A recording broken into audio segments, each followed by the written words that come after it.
अभी तक मैं काफ़ी सैड था कि वीडियो हट चुकी है, और मेरा दिमाग भी ख़राब हो रहा था कि आखिर हटी तो हटी क्यों।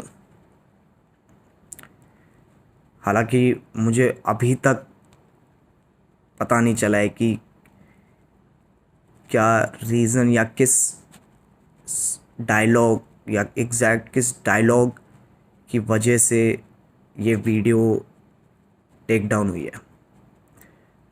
बट अब मैं देख रहा हूँ कि लोग मेरे डायलॉग्स का खुद से ही एक मतलब निकाल रहे हैं।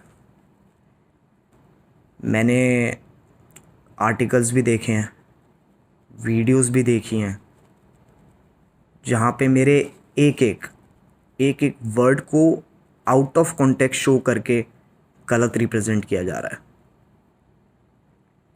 देखो गाइस, जब भी हम कुछ कोई वीडियो देखते हैं या फिर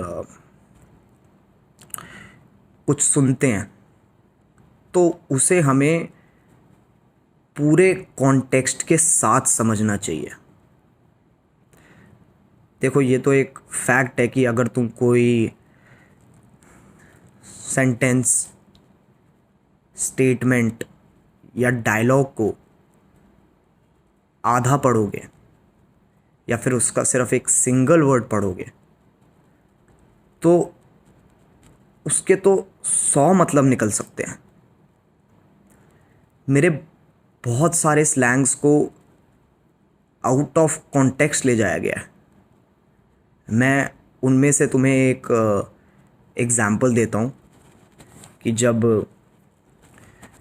वीडियो में आमिर सिद्दीकी ब्रांड्स वाला पॉइंट कहता है कि टिकटॉक इन्फ्लुएंसर्स के पास यूट्यूबर्स से ज़्यादा ब्रांड्स होते हैं, तो मैंने उसके रिएक्शन में कहा था कि जब इनकी ब्रांड डील्स होती है तो एक इंडिविजुअल क्रिएटर के साथ ना होकर बहुत सारे क्रिएटर्स के को लेकर होती है, तो उनकी एक इंडिविजुअल क्रिएटर की इतनी ब्रांड वैल्यू नहीं होती। और उसी ब्रांड वैल्यू के कंटेक्स्ट में मैंने एक डायलॉग बोला था कि मिठाई की दुकान पे लेके जाऊंगा, 200 में बिक जाएगा। इस डायलॉग का मतलब सिर्फ और सिर्फ ब्रांड वैल्यू से था, जो मैंने 200 रुपये से रिप्रेजेंट की थी। अब मैंने ये भी देखा है कि कुछ लोग मेरे स्लैंग्स को हिंदी टू इंग्लिश ट्रांसलेट करके गलत रिप्रेजेंट कर रहे हैं। देखो गाइस, अगर तुम हिंदी में लिखे ह्यूमर को इंग्लिश में ट्रांसलेट करोगे तो मतलब चेंज हो जाएगा बिल्कुल ही।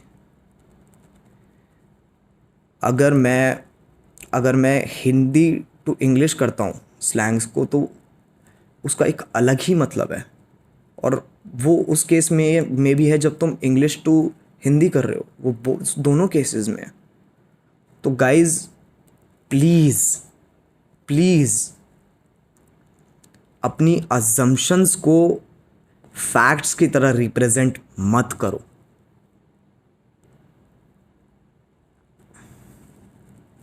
और अभी तो मुझे मुझे खुद नहीं पता है कि ऑफिशियली किस डायलॉग की वजह से वीडियो टेक डाउन हुआ है। तो अपनी तरफ से अजम्पशंस मत लगाओ, और प्लीज़ पूरा कॉन्टेक्स्ट समझो, प्लीज़।